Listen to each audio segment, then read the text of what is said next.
You do seriously surprise me. Thank you, Chef. I was hoping you'd see that. I mean, I'd give it all I got. Give you 110. You surprise me to how you are.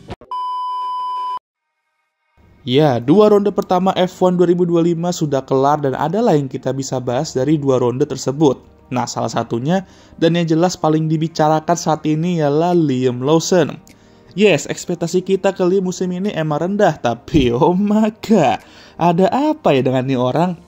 Karena kita nggak expect bakal separah ini.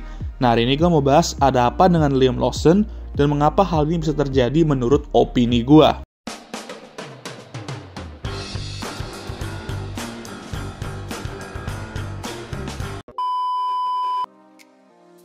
Di Australia, pace dia tuh benar-benar gak ada dan Liam hanya mampu qualified di posisi ke-18. Dan di race dimana race itu hujan, dia juga tidak memiliki pace untuk bisa menyalip pembalap di depannya. Dan pada akhirnya masuk ke kumpulan para rookie yang crash di balapan itu.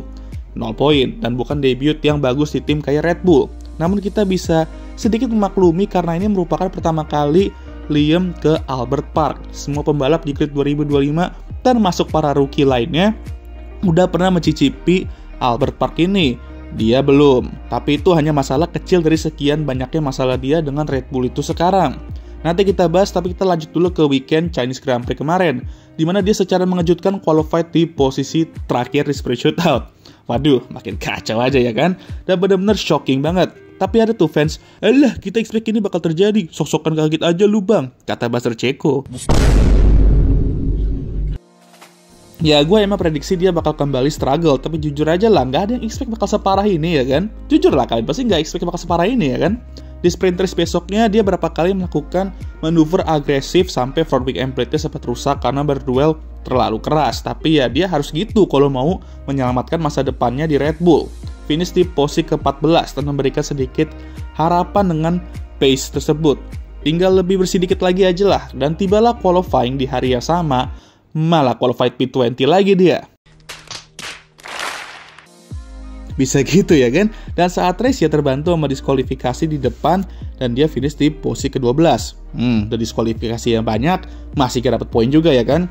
Setelah itu muncullah rumor bahwa dia mau di-swap oleh Yuki mulai dari Japanese Grand Prix, dan untuk lebih parahnya lagi, Franco Colapinto lagi dicoba untuk didapatkan oleh Racing Bulls dan Red Bull untuk menggantikan Yuki kalau Yuki naik. Jadi itu bisa aja berarti dia nggak hanya kehilangan seat Red Bull dia, tapi kehilangan seat F1 dia juga. Dan ini baru balapan kedua ya kan.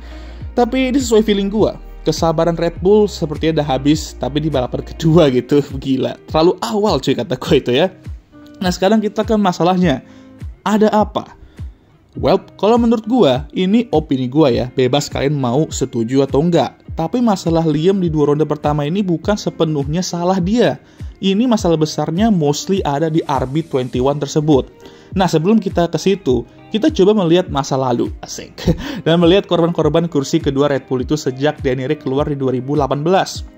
Pierre Gasly tidak bisa tampil bagus dan hanya bertahan selama separuh musim 2019. Kita semua bisa lihat setelah itu bahwa Pierre masih bisa tampil bagus di AlphaTauri, meraih kemenangan, dan tentu saja masih bertahan bersama Alpine saat ini masih solid ya.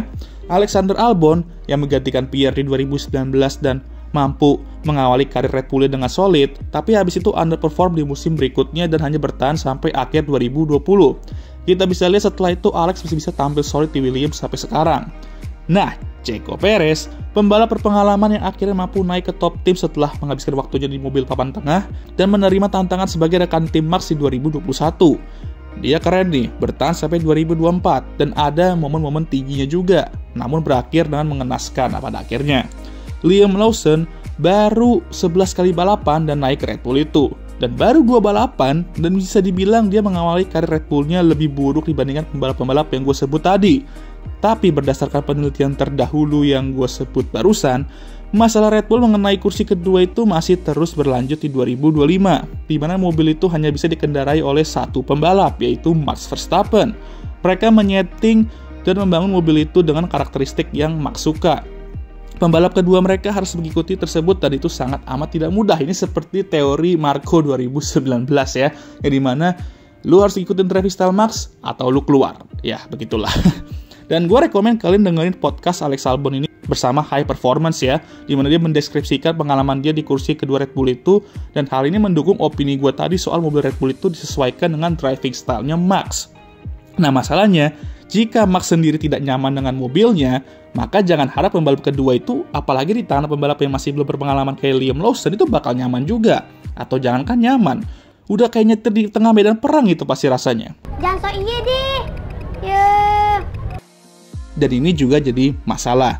RB21 itu juga benar-benar undrivable banget. Di titik Max itu juga sedikit lelah sama mobilnya ya. Dan benar-benar nggak bisa menandingi McLaren, Mercedes, dan bahkan Ferrari di race pace. Karena ban mereka juga cepat aus, khususnya jika di belakang mobil, di depan terlalu lama. Jadi mereka harus taktikal juga nih. Sedikit menjauh dari pembalap depan dan ya menggunakan pace itu di akhir-akhir.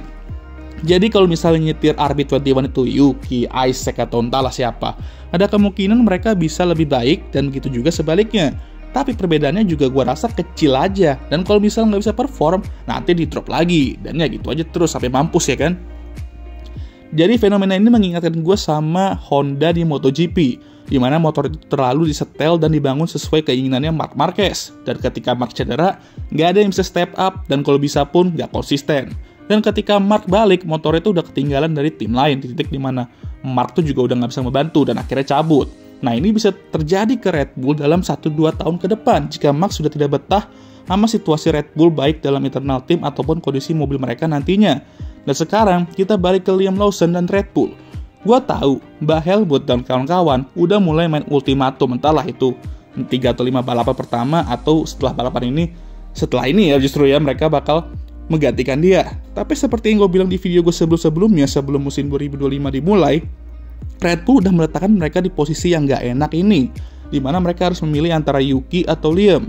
Mereka punya peluang untuk ambil Carlos di awal 2024, tapi gagal karena yang masalah rumah tangga. Lalu ada peluang untuk bawa Danny Ric balik, itu pun juga gagal, walaupun itu karena Danny Ric sendiri juga yang underperforming dan tidak bisa memenuhi ekspektasi. Akhirnya here we are dengan Liam Lawson. Dan seperti yang gue bilang di video-video itu, mereka sudah memilih Liam, maka mereka sudah tahu resikonya seperti apa. Dan mereka mau gak mau harus bersabar. Ingat, plan jangka panjang karena mereka tuh harus percaya proses kali ini. Entah berapa lama waktu prosesnya nanti, ditambah sudah tahu RB21 emang sebapuk apa sejauh ini, ya mending fokus develop Liam perlahan-lahan dan lupakan gelar konstruktor karena susah emang dah mengalahkan top 3 tim dengan mobil seperti itu. Plus Liam yang masih mencoba untuk menyesuaikan diri dengan RB21 itu. Lalu mengganti pembalap Racing Bulls untuk naik RB21 seperti gue bilang tadi juga tidak akan menyelesaikan solusi, malah makin menjadi-jadi masalahnya nanti. Karena mereka juga akan sama strugglingnya di RB21 itu. Max sendiri juga bilang kalau alasan Liam underperform itu karena RB21, bukan karena dia. Karena mobil Racing Bulls itu lebih nyaman untuk dikendarai dan Liam bisa lebih cepat kalau di Racing Bulls itu. Jadi ya bener, gue setuju sama Max di sini. Masalahnya bukan hanya di Liam tapi di mobilnya juga. Namun bukan berarti Liam juga harus menghabiskan waktu di belakang terus-menerus, apalagi qualified di posisi ke-20 melulu. Harus ada progres walaupun kecil. Dan Red Bull mau nggak mau harus bersabar sama dia di sini. Red Bull memiliki diri mereka sendiri untuk disalahkan oleh situasi yang mereka ciptakan sendiri. Jadi begitulah situasi mereka sekarang. Jujur, gue berharap mereka waktu itu ambil Carlos karena performa dia lagi bagus-bagusnya saat itu. Atau sekarang, gue kayak sedikit berharap Danny Ric saat itu atau musim ini naik ke Red Bull itu.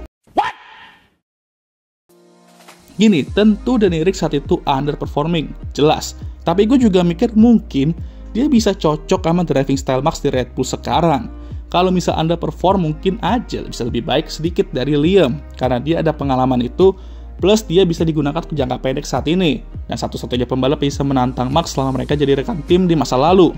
Tapi ya nggak penting lah ya untuk bahas itu sekarang karena udah berlalu cuy. Sekarang cuma berharap aja Liam bisa step up di triple header ini. Apakah dia bisa?